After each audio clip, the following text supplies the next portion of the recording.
Assalamualaikum warahmatullahi wabarakatuh.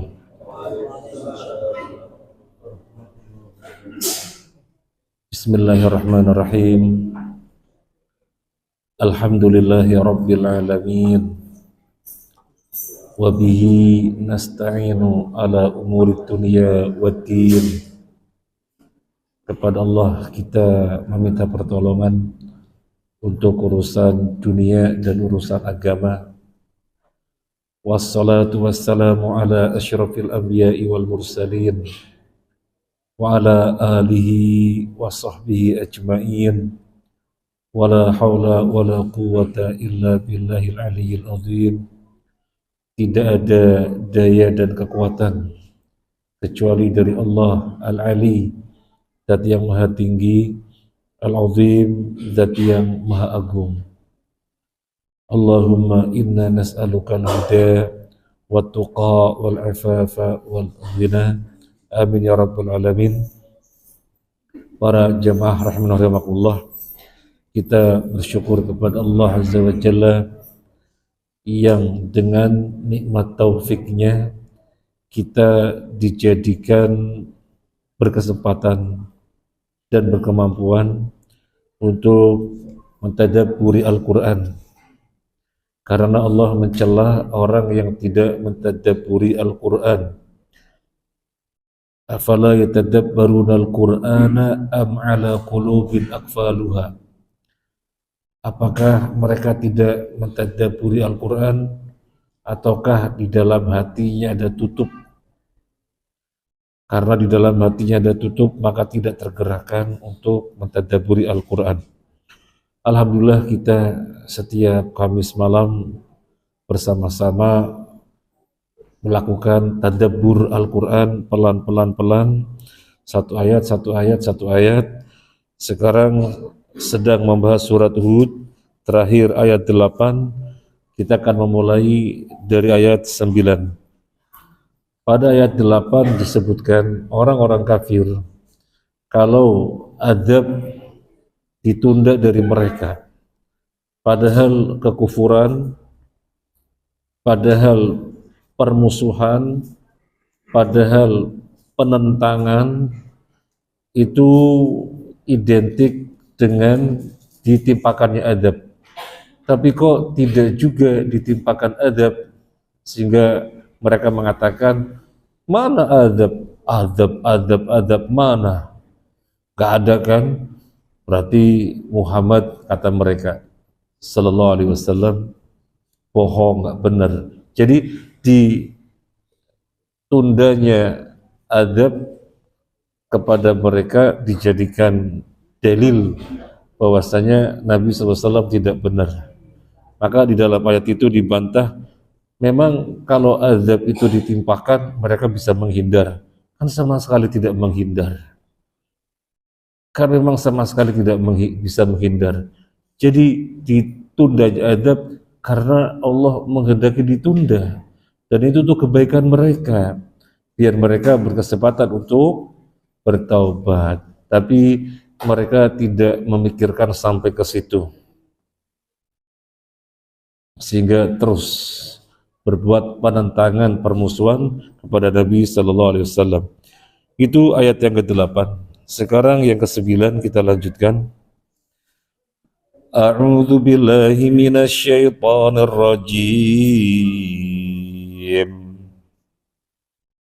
Wala in adzaqnal insana minna rahmatan thumma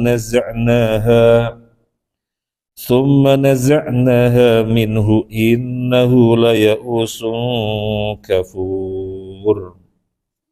Dan jika kami berikan rahmat kami kepada manusia, kemudian rahmat itu kami cabut kembali, pastilah dia menjadi putus asa dan tidak berterima kasih.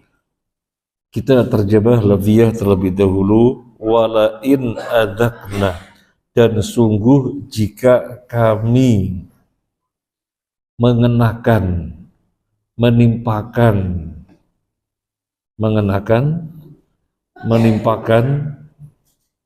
al-insana kepada manusia, minna dari kami, rahmatan rahmat.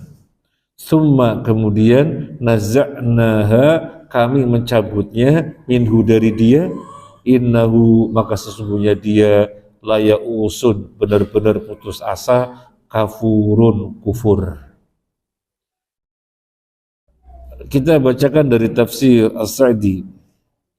Yuhbiru ta'ala an tabi'atil insan annahu jahil zalim bi anna Allah idza adzaqahu minhu rahmatan qas-sihha wa rizqi wal aulad wa nahwi dzalika thumma naz'a minhu fa innahu yastaslimu lil ya'si wa yanqadu lil kunuti fala yarju thawaballah wala yahtur bibali anna Allah sayarudduha au mithlaha au khairan minha alaih. Allah Ta'ala memberitahukan kepada kita semuanya tentang tabiat manusia. Apa yang maksud dengan tabiat? Tabiat itu sesuatu yang melekat, namanya tabiat. Orang kalau lapar makan, orang kalau haus minum, orang kalau capek istirahat. Itu tabiat manusia dijadikan demikian. Tabiat manusia dijadikan yang lelaki menyukai wanita, yang wanita menyukai lelaki. Tabiat manusia dijadikan kalau punya duit senang, kalau tidak punya duit gak senang. Itu cuma tabiat. Nah, sekarang di sini Allah memberitahukan kepada kita tentang tabiat manusia. Tabiat yang bagaimana? Bahwasanya manusia itu jahil dan zalim. Tabiat manusia jahil dan zalim. Bahwa ketika Allah memberikan nikmat kepada mereka berupa kesehatan, berupa rizki, keturunan anak-anak, dan nikmat-nikmat yang lainnya, kemudian setelah itu Allah cabut kenikmatan tersebut dari dia, Allah cabut. Apa yang terjadi pada dia? Apa yang terjadi pada manusia? Langsung merasa putus asa, langsung merasa kayak tidak ada harapan. Dia tidak lari kepada pahala. Di balik ini ada pahala, tidak, itu tertutup. Kemudian tidak terbersit di dalam hatinya bahwasanya suatu saat nanti Allah akan mengembalikannya, atau Allah akan memberikan yang semisalnya, atau bahkan Allah akan mengganti yang lebih baik. Tidak terbersit seperti itu. Maka tabiat manusia zalim dan jahil. Zalim dan jahil. Ini info dari Allah. Ini informasi dari Allah. Itulah tabiat manusia secara umum. Apakah semuanya seperti itu? Tidak. Tetapi kita akan mengetahui pada ayat yang berikutnya. Tidak. Makanya di dalam tafsir Ibnu Katsir sama ya, dalam tafsir Ibnu Katsir sama dengan As-Sa'di. Tambahannya nanti di dalam tafsir yang lainnya. Kita bacakan dalam tafsir Ibnu Katsir menguatkan apa yang disebutkan dalam tafsir As-Sa'di. Yuhbiru ta'ala anil insan wa ma fi minas sifat adz-dzamimah illa man rahimallahu min ibadihil mu'minin. Ini tambahannya. Allah Ta'ala memberitahukan kepada kita tentang sifat dan tabiat yang ada pada manusia. Apa sifat dan tabiat yang ada pada manusia? Fa innahu idza asabatu syiddatun ba'da nikmatin hasra lahu ya'sun wa qunut. Manusia itu ketika awalnya diberikan kenikmatan, terus kenikmatan itu dicabut, maka langsung yang terjadi pada dia putus asa dan tidak ada harapan. Ini berkaitan dengan sesuatu mustakbal, sesuatu yang akan datang. Wa kufrun wa juhudun lima hal, dan mengingkari apa yang telah terjadi berlalu. Kanahu lam yaro khairon, seakan-akan dia tidak pernah melihat kebaikan. Ini tabiat manusia, sama atau mirip dengan dalam tafsir As-Sa'di. Jadi awalnya diberi kenikmatan, suatu ketika dicabut, maka langsung putus asa, kayak nggak ada harapan. Wah, masa depan suram. Demikian juga melihat ke belakang, kayak nggak pernah ada kebaikan sama sekali. Kayak nggak ada pernah kebaikan sama sekali. Jadi ke depan memandangnya suram, nggak ada harapan. Ke belakang kayak nggak pernah mendapatkan kenikmatan sama sekali. Itu tabiat manusia. Kecuali orang yang Allah beri rahmat. Keluar dari keumuman manusia dengan tabiat yang demikian, kecuali orang yang Allah beri rahmat. Nah, pengecualian tersebut ada di dalam ayat yang berikutnya. Pengecualian tersebut ada di dalam ayat yang berikutnya, yaitu ayat 11. Itu ayat 11. Illal ladzina sabaru, kecuali orang-orang yang bersabar dan seterusnya. Ini yang dikecualikan. Ini yang dikecualikan dari umumnya manusia yang tabiatnya seperti itu. Ini yang dikecualikan, yaitu orang-orang bersabar. Tetapi sekarang kita lanjutkan ayat 10 dulu. Sebelum berbicara orang-orang dikecualikan, itu orang-orang bersabar yang bagaimana dan bagaimana, kita bacakan ayat 10-nya terlebih dahulu. Walain adzaqnahu na'ma'a ba'da dharra'a massathu layaqulanna dhahaba as-sayyi'atu 'anni innahu lafarihun fakhur. Dan jika kami berikan kebahagiaan kepadanya setelah ditimpa bencana yang menimpanya, niscaya dia akan berkata, telah hilang bencana ini dariku. Sesungguhnya dia merasa sangat gembira dan bangga. Apa yang terkandung dalam ayat 10 ini? Kebalikannya ayat 9.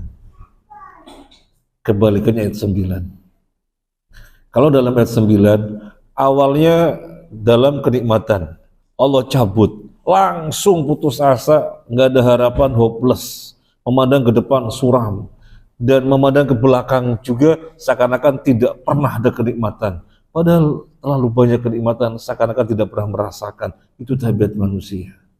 Nah, sekarang yang berikutnya, walain adzaqnahu, dan sungguh jika kami mengenakan, menimpahkan, memberikan kepada dia na'ma'a, kenikmatan ba'da dharra'a massatuhu, setelah kesempitan yang menimpanya.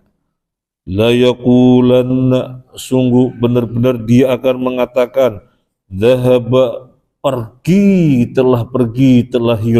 hilang, as-sayyi'atu, keburukan, anni, dari diriku. Innahu, sesungguhnya dia, manusia itu, la farihun, benar-benar sombong, fakhur, membanggakan diri.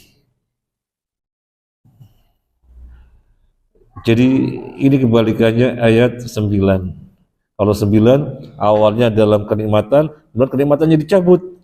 Nah, sekarang ayat yang ke-10, mereka di dalam kesulitan, kesempitan, kemudian dikasih kenikmatan. Bagaimana keadaan mereka? Dalam tafsir As-Sa'di, wa annahu idza adzaqnahu rahmatan min ba'di dharra'a massathu annahu yafrahu wa yabturu wa yadhunnu annahu sayadumu lahu dzalikal khair. Bahwasanya manusia itu tabiatnya ketika diberi rahmat, kelapangan, kesenangan, setelah sebelumnya dalam kesulitan, setelah sebelumnya dalam kesusahan. Apa yang terjadi pada dia? Sombong, melampaui batas, dan dia menyangka ini kenikmatan akan ada pada dirinya selama-lamanya. Ini akan terus-menerus ada pada dirinya. Sombong. Wa yaqulu, dan dia mengatakan, dhahabas sayyi'atu anni innahu la farihun fakhur. Keburukan-keburukan telah pergi dariku. Keburukan-keburukan telah pergi dariku. Innahu la farihun fakhur, sesungguhnya dia sombong dan membanggakan diri. Ai fariha bima utiya bima yuafiqu hawa nafsahu. Dia menyombongkan diri dengan apa yang sesuai dengan hawa nafsunya. Fakhurun bini'amillah ala ibadillah. Dia membanggakan diri dengan apa yang didapatkannya di hadapan manusia-manusia yang lainnya. Nah, wa ayyu aibin asyaddu min hada? Adakah aib yang lebih buruk dari aib semacam ini? Coba kita lihat ayat yang ke-9-nya. Kenikmatan dicabut, diganti kesulitan. Apa? Lihat ke depan, suram, putus asa. Lihat ke belakang, kayak nggak pernah ada nikmat sama sekali. Kemudian, ketika diberikan nikmat, apa yang terjadi?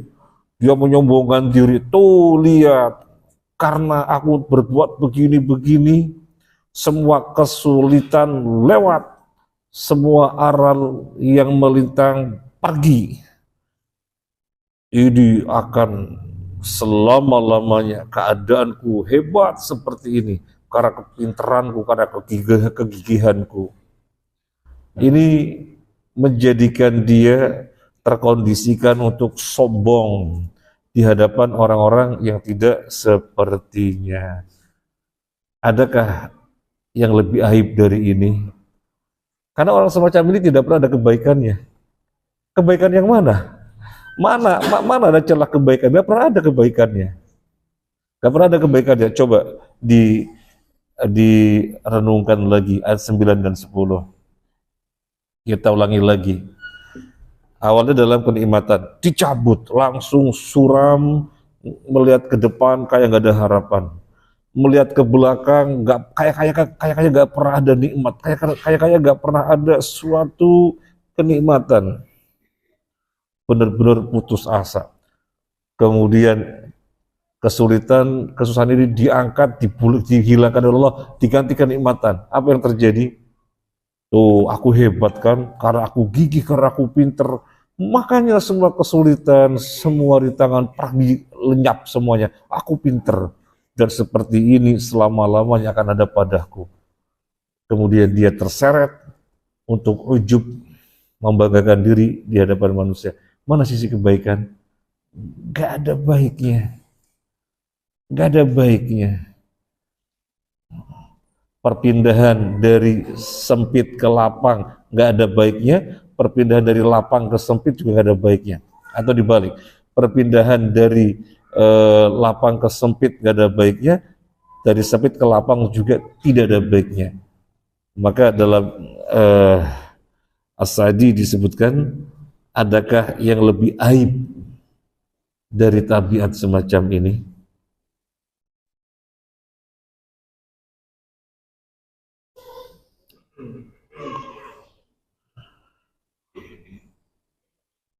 Dan masih di dalam tafsir As-Sa'di langsung menyebutkan ayat 10-nya. Jadi disambung. Langsung menyebutkan ayat 11-nya, maaf. Langsung menyebutkan ayat 11-nya. Kita baca sekalian. Karena As-Sa'di langsung mentafsirkannya dengan menukil ayat 11-nya. Illal ladzina sabaru wa 'amilus shalihat ulaika lahum maghfiratu wa ajrun kabir. Kecuali orang-orang yang sabar dan mengerjakan kebajikan, mereka memperoleh ampunan dan pahala yang besar. Illa kecuali alladzina sabaru, orang-orang yang sabar, wa amilus solihati, dan berbuat amal soleh. Ulaika, mereka itulah, lahum, bagi mereka, maghfiratun, maghfirah, ampunan, wa ajrun kabir, dan pahala yang besar. Ini kecuali yang tidak seperti umumnya manusia dengan tabiat yang aib sedemikian rupa. Siapa yang dikecualikan? Illal ladzina sabaru, kecuali orang-orang yang bersabar, anfusahum, pada diri mereka, indat dharra, ketika ditimpa musibah, falam yai'asu, mereka tidak pernah putus asa, mereka tidak pernah hopeless. Wa inda sara falam yabturu, demikian juga ketika dalam keadaan lapang tidak pernah sombong. Semuanya baik. Dia bersabar ketika dalam keadaan sempit, tidak sampai putus asa. Dia melihat Allah Maha luas rahmatnya. Apa artinya musibah meskipun besar dibandingkan rahmat Allah yang sangat banyak yang selama ini telah dirasakan. Jadi dia tidak putus asa, tidak ada putus asa. Kemudian ketika dicabut ini kesulitan, kesusahan, diganti dengan kelapangan, kemudahan, juga tidak sombong. Ini makna daripada sabar. Ini makna dari sabar. Makna daripada sabar. Setelah itu, wa amilus solihat, dia tetap menunaikan yang wajib-wajib dan yang sunnah-sunnah. Allahu Akbar. Semoga kita semuanya di sini lepas dari umumnya tabiat manusia. Loh, memang umumnya tabiat manusia begitu. Loh, bagaimana kita tidak mengiyakan Allah yang menginformasikan umumnya tabiat manusia seperti itu? Yang tidak seperti itu, yang dikecualikan, itu orang yang sabar. Gimana tadi maksudnya orang yang sabar? Ketika ditimpa musibah, kesulitan, tidak sampai putus asa. Dia bisa bersikap dengan tepat. Apa artinya kesulitan, kesusahan semacam ini dibandingkan dengan kenikmatan yang selama ini dirasakan? Mata bisa melihat, telinga bisa mendengar, masih detak jantung normal, makan enak, sehat, bisa ibadah. Ya memang ini musibah besar, tapi gak ada artinya dibandingkan dengan kenikmatan-kenikmatan. Enggak putus asa sama sekali. Dan ketika didatangkan ke lapangan suatu solusi, sehingga kesulitan-kesusahannya terlepas dari dirinya, juga tidak sombong. Dia tidak mengaku-akukan, aku hebat, upaya aku, karena aku gigih, karena aku luar biasa. Tidak sombong. Bersamaan dengan sabar yang pengertiannya demikian, dia terus mengerjakan yang wajib-wajib, yang sunnah-sunnah, maka benar-benar akan terkondisikan di dalam keadaan yang selalu baik. Nah, ini yang dikecualikan. Wa ulaika lahum maghfirah, orang semacam ini akan mendapatkan ampunan. Tidak ada yang paling kita nantikan kecuali ampunan. Kenapa? Karena untuk masuk surga itu syaratnya harus dapat ampunan dulu. Makanya balasan atau surga disebutkan setelah ampunan. Coba kita lihat. Lahum maghfiratun, bagi mereka adalah ampunan, wa ajrun kabir, dan pahala yang besar, yaitu al-fauz bi jannatin na'im, kemenangan dengan meraih surga yang penuh nikmat. Allati fiha ma tashtahihil anfus, yang di dalamnya terdapat apapun yang diinginkan oleh jiwa, wa taladzul a'yun, dan apapun yang mata ingin memandangnya, apapun terpenuhi.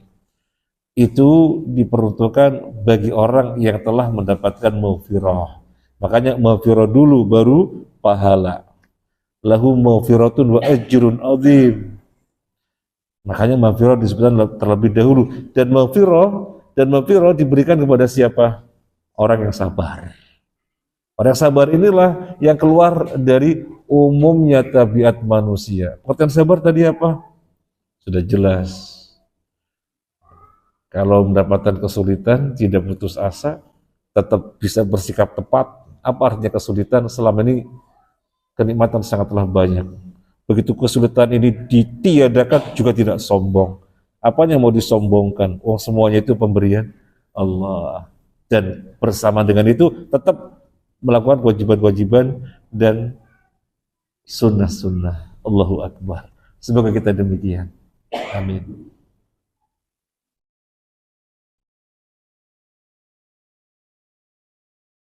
Pernah melihat orang yang ucapannya menunjukkan putus asa terus? Pernah? Pasti pernah. Kayaknya nikmat nggak pernah ada pada dirinya. Aku ini, bebanku gini-gini. Setiap hari ucapannya mengeluh terus. Nggak ada teman yang diajak bicara kecuali pasti mengeluh. Ini bukan orang yang sabar. Bukan orang yang sabar. Ada juga orang ketika diliputi dengan kenikmatan, kesenangan, fasilitas yang dia tonjolkan ketika mengajak bicara dengan kawan-kawannya, soalnya aku gini, pinter, strategiku gini. Sanakan itu dia yang mendatangkan, Allah yang memberikan. Nah, kalau seperti itu yang terjadi, dia akan terdorong untuk menjadi orang yang sombong, yang tidak pernah bisa bersyukur. Baik, sekarang yang berikutnya.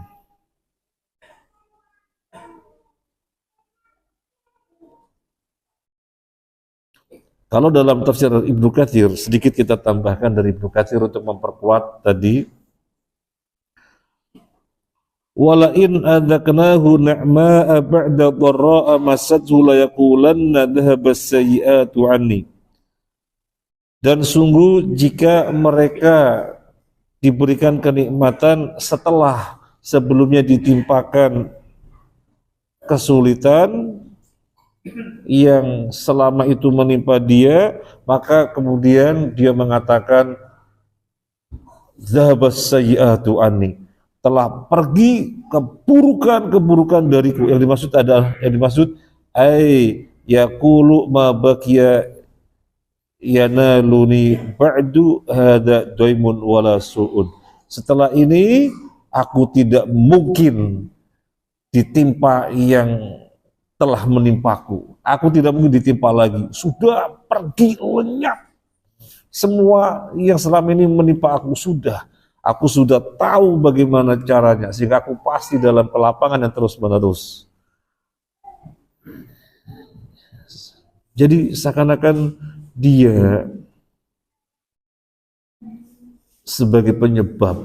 Dia itu berikhtiar saja sesungguhnya. Yang menyebabkan, yang menentukan adalah Allah Azza wa Jalla. Nah, untuk itu para jamaah rahimakumullah, karena tadi kita sudah mengetahui ada orang yang dikecualikan, semoga kita termasuk yang dikecualikan, maka kita akan bacakan hadis, semoga menguatkan kita untuk benar-benar termasuk orang yang dikecualikan, yaitu orang-orang yang sabar. Hadis ini hadis Anas bin Malik, diriwayatkan oleh Imam At-Tirmidzi. Man kanatil akhiratu hammahu ja'alallahu ghinahu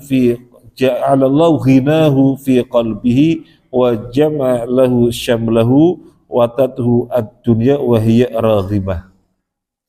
Barang siapa yang akhirat menjadi perhatiannya, maka Allah akan jadikan kekayaan,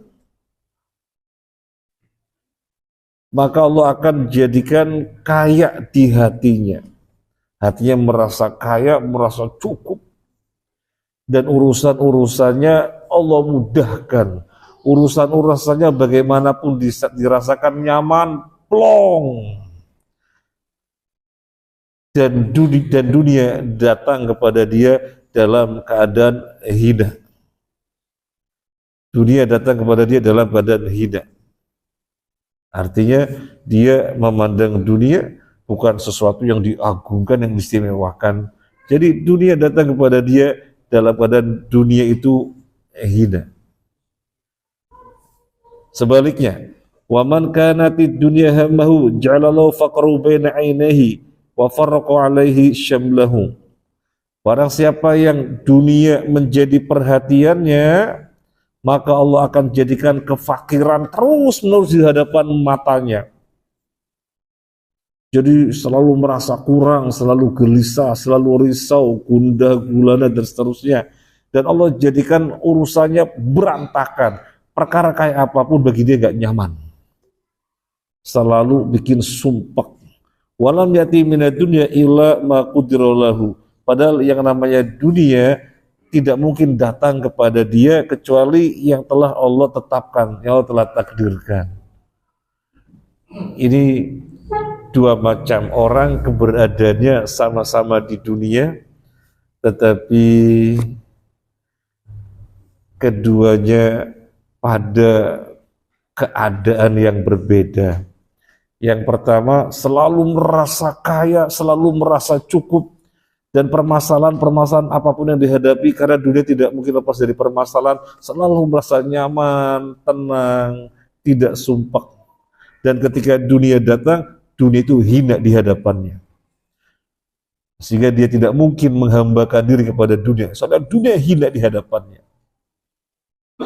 Sebaliknya, ada orang sama-sama di dunia, ini yang kedua, bagaimana? Dijadikan selalu kekurangan terus, nggak pernah merasa cukup. Dan permasalahan yang datang kepada dia, yang namanya di dunia nggak mungkin lepas dari permasalahan. Permasalahan kayak apapun bikin sumpah. Permasalahan kayak apapun dirasakannya sangat menderita. Kemudian dunia datang kepada dia dalam keadaan dia harus menghinakan dunia tersebut. Padahal dunia itu perkara yang datang kepada dia tidak mungkin lebih kecuali sebatas telah ditakdirkan. Ada apa sampai merendahkan diri, menghinakan diri kepada dunia? Dia tidak akan datang kecuali sebatas yang ditetapkan. Emang kalau dirinya menghambakan diri kepada dunia, kemudian menjadi raja di dunia, kan tidak. Maka jadilah dia hamba dunia. Adapun yang pertama, dunia yang menjadi hambanya. Nah, maka semoga kita termasuk ayat yang ke-11, ilal ladzina sabaru, kecuali orang-orang bersyukur, wa amilus solihati, dan tetap beramal soleh, mereka itulah yang mendapatkan maghfirah dan pahala yang besar. Sekarang ayat 12. Sekarang ayat 12.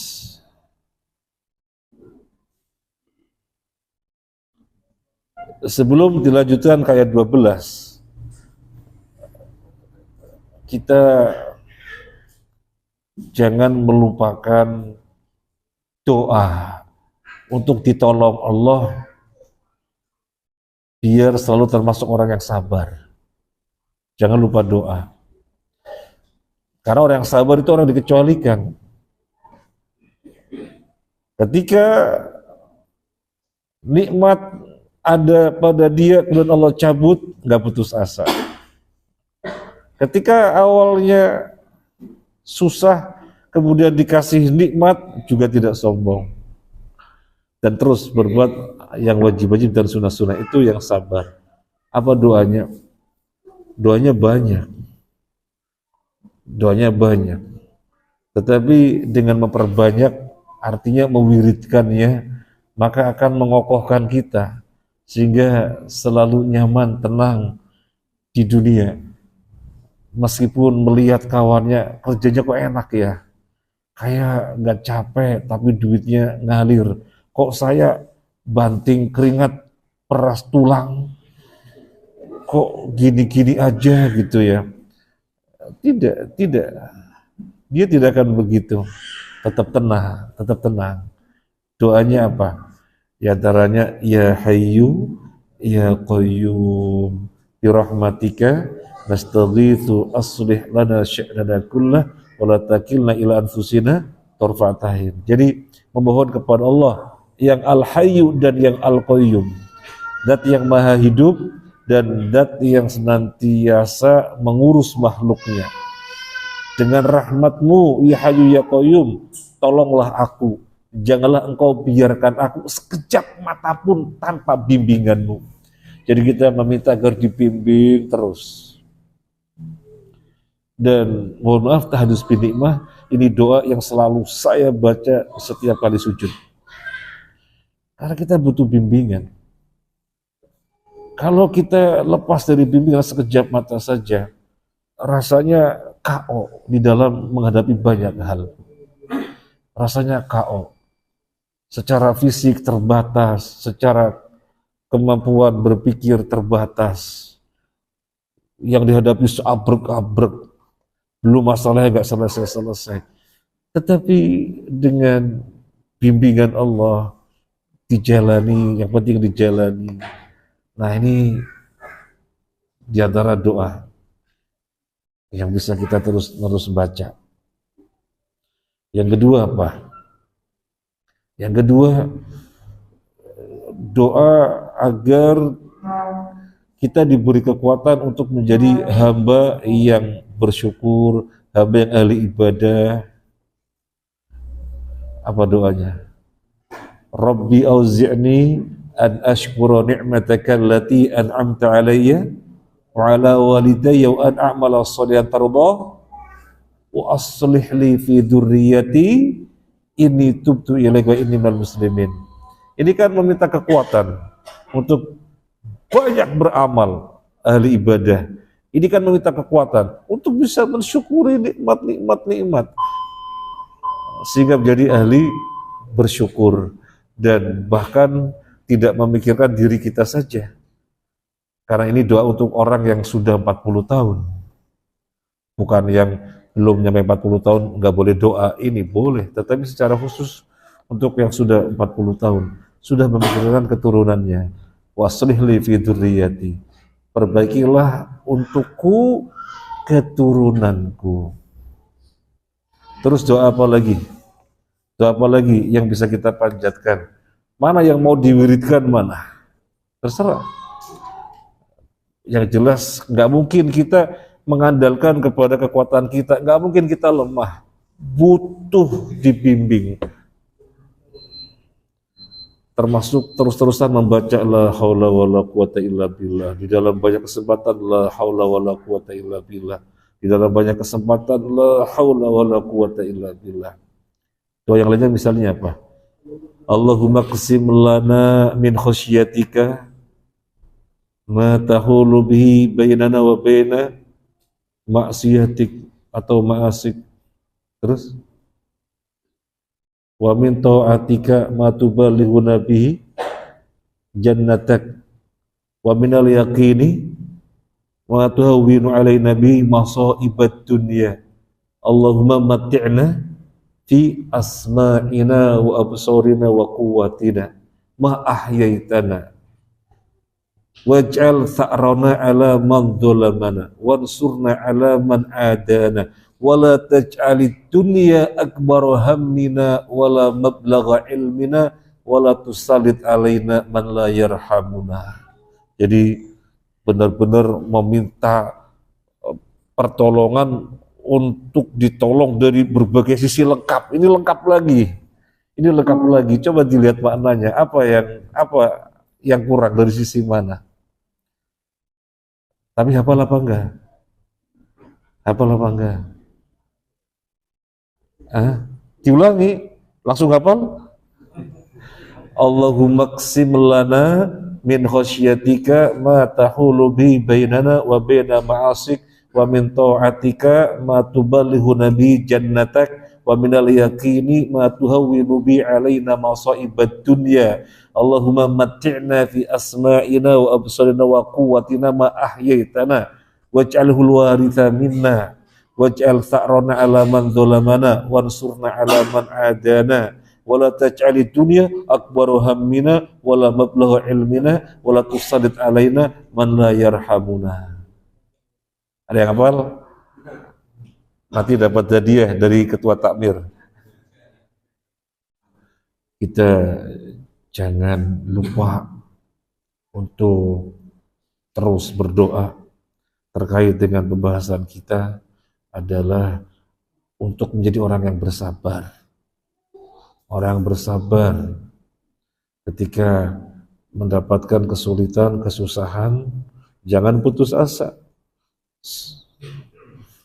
Sehingga tidak memandang adanya pahala, tidak memandang adanya ganti yang semisal atau lebih baik, suram, tertutup, hopeless, tentunya tidak sabar. Dan ketika memandang ke belakang, seakan-akan tidak pernah ada kenikmatan, padahal kenikmatan sangat banyak sekali. Kenikmatan sangat banyak sekali dan bisa terjadi pada kita. Makanya kita harus meminta pertolongan kepada Allah agar mengkondisikan kita untuk sabar. Misalnya ketika kita bermuamalah, bermuasyarah, bergaul, ngumpul dengan teman-teman yang selevel atau yang di bawahnya, kita bisa bersyukur, ya Allah, saya diberi yang si fulan belum Engkau beri. Ya Allah, saya punya yang si fulan belum Engkau jadikan punya. Ya Allah, bersyukur. Suatu ketika kita bergaul dengan orang-orang yang semuanya high, pembicaranya juga gini. Kemudian kita jadi mikir, kok saya jauh sekali, ini nggak punya. Itu hati-hati. Kalau dibiarkan, nanti kita bisa kufur nikmat. Seakan-akan Allah tidak pernah memberikan kepada kita nikmat. Gara-gara mendengarkan teman-teman yang posisinya di atas dari sisi duniawi, kemudian kita memandang diri kita jauh sekali, banyak sekali yang belum dipunya, ini. Wah, kok banyak sekali, saya harus gimana? Jadinya kufur nikmat. Seakan-akan tidak pernah ada kenikmatan pada dirinya.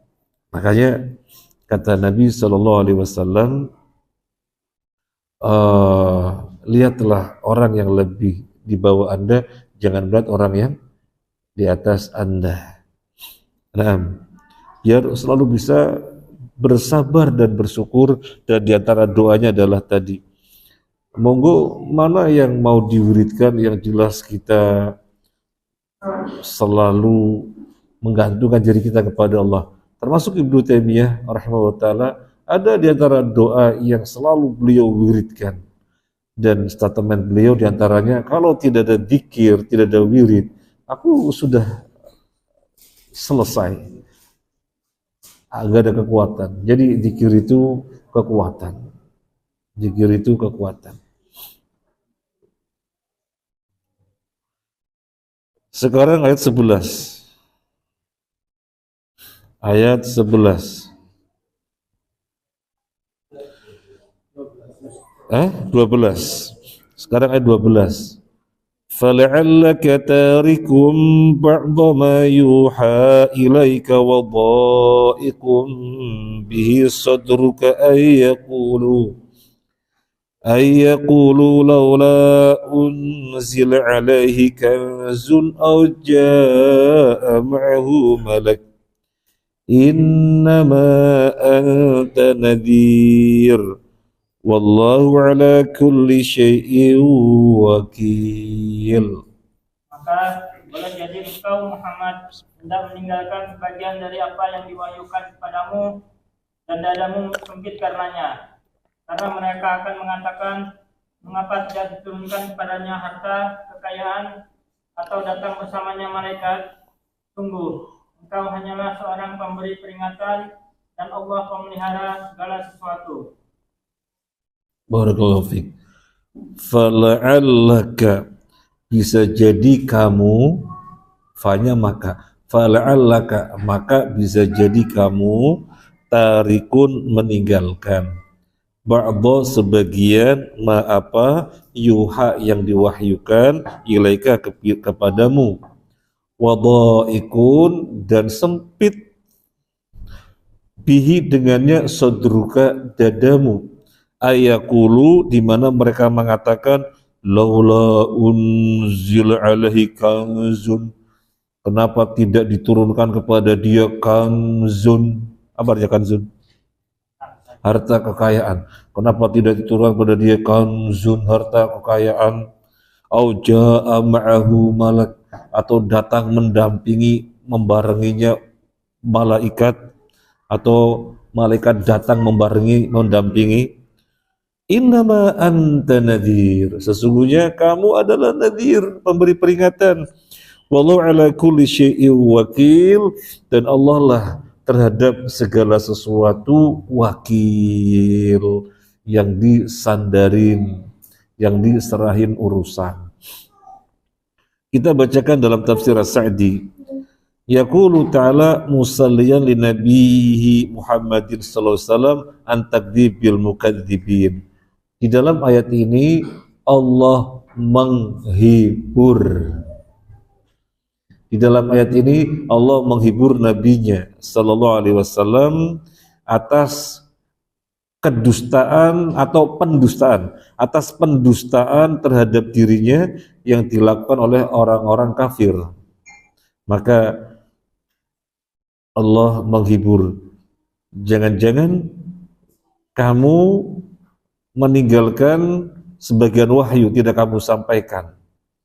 Jangan-jangan dadamu sempit, tidak plong, gara-gara ucapan mereka, gara-gara olok-olokan, ejekan mereka, di mana mereka mengatakan Muhammad katanya utusan Allah, kok miskin gitu?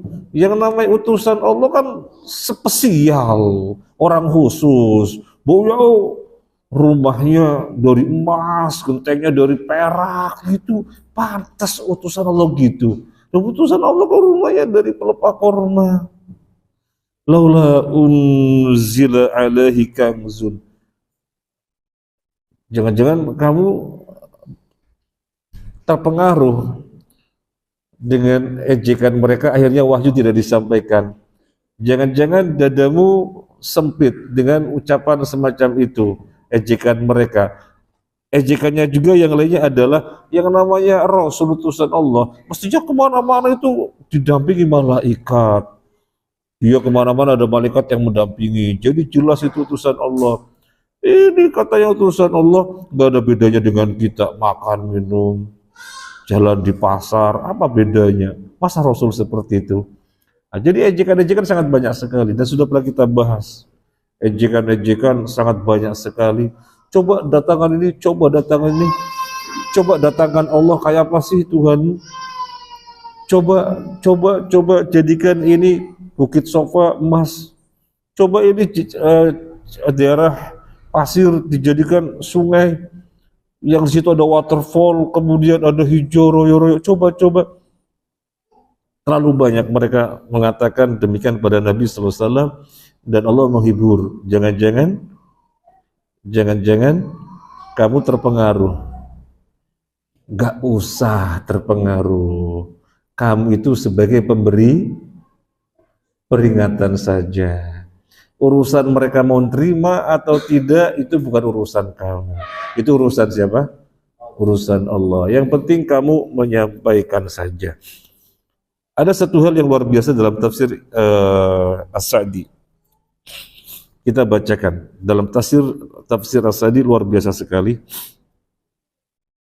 Fa inna hadzal qaul nasyi'un min ta'annutin wa zulmin wa inadin wa dhalalin wa jahlin bi mawaqi'il hujaj wal adillah,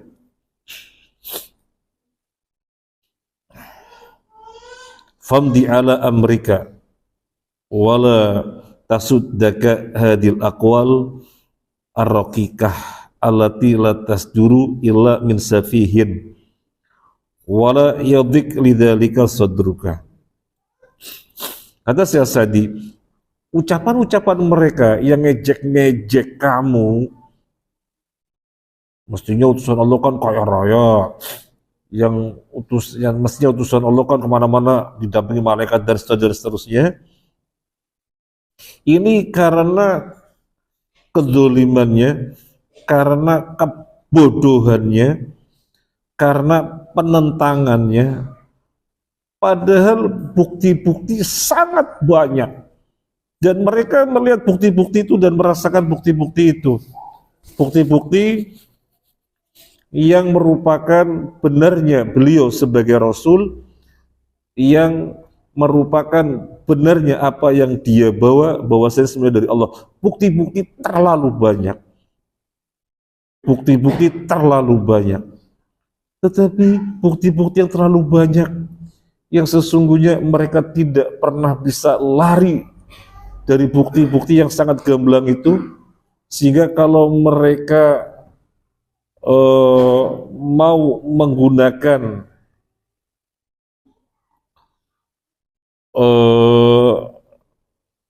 hati kecilnya yang selamat, pasti beriman, pasti beriman.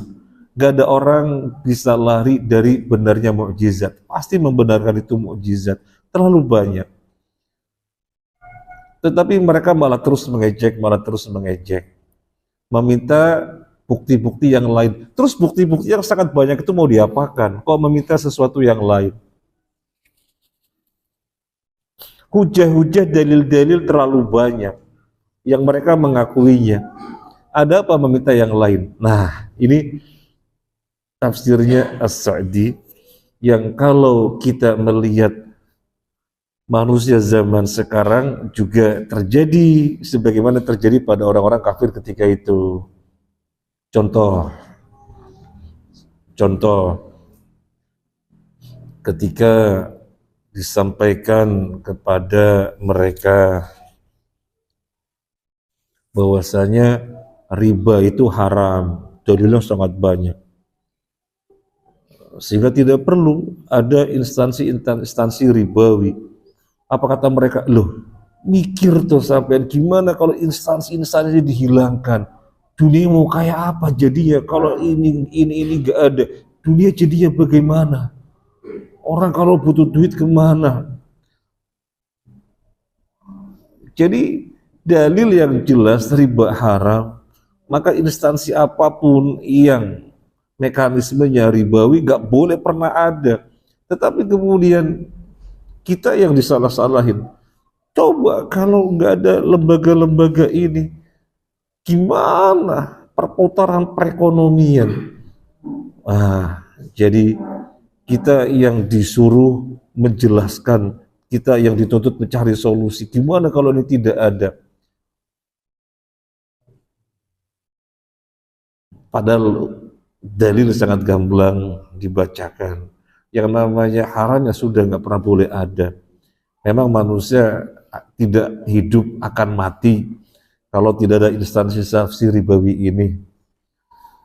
Kalau mau jujur, ketika krisis moneter yang tetap kokoh, tidak terombang-ambing, tetap kokoh keberadaannya apa? Pasar-pasar tradisional. Karena tidak terkait dengan lembaga-lembaga atau instansi-instansi itu. Itu kalau mau jujur. Nah, jadi itu hujah-hujah disampaikan, dalil-dalil disampaikan, kemudian kita ditabrak. Apa jadinya perekonomian kalau tidak ada instansi-instansi itu?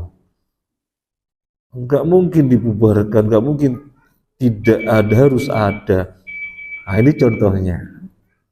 Kemudian misalnya dibacakan hadis, la yadkhulul jannata sahibul maksi. Maka Nabi, tidak akan masuk surga para pemungut pajak. Kemudian ada yang mengatakan, loh, berarti nggak boleh ada pajak? Nggak boleh.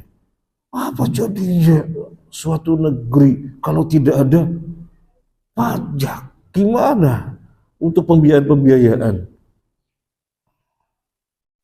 Jadi kita ditabrak dan kita disuruh ngasih solusi. Padahal yang disampaikan dalil sudah, dalil itu benar adanya, hadis benar adanya. Memangnya orang akan mati kalau tidak ada pungutan liar seperti itu. Saudi sekian lama, mungkin baru sekarang saja karena butuh banget atau bagaimana. Sekian lama nggak pernah ada pajak. Apa kemudian mati? Kan tidak. Dan sesungguhnya tanggung jawab orang yang mendapatkan amanah atas rakyatnya mengelola kekayaan yang ada di sebuah negeri untuk kemakmuran rakyatnya. Untuk kemakmuran rakyatnya. Apalagi suatu negara yang dikatakan kekayaan apapun ada di dalamnya. Nggak ada yang tidak ada, kecuali yang nggak ada. Ya. Artinya semuanya ada. Ya, emas, kemudian gas, kemudian hutan, hasil laut dan lain semuanya ada. Kalau dikelola dengan sebaik-baiknya, kemahripah loh jinawi.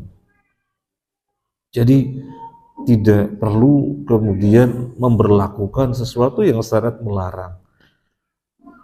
Warahmatullahi kaum muslimin itu haram apanya? Haram apanya? Yang pertama, darahnya. Gak boleh dihilangkan kecuali dengan cara yang hak. Apa? Kisos itu cara yang hak. Yang kedua apa? Kehormatannya. Gak boleh direndahkan, diremehkan, dijatuhkan. Maka ghibah itu haram. Yang ketiga haram apanya lagi? Hartanya. Tidak boleh diambil kecuali dengan cara yang hak. Kita ambil hartanya dia. Iya, soalnya dia kan beli barang saya. Jadi kita ngambil hartanya kan jual beli itu benar.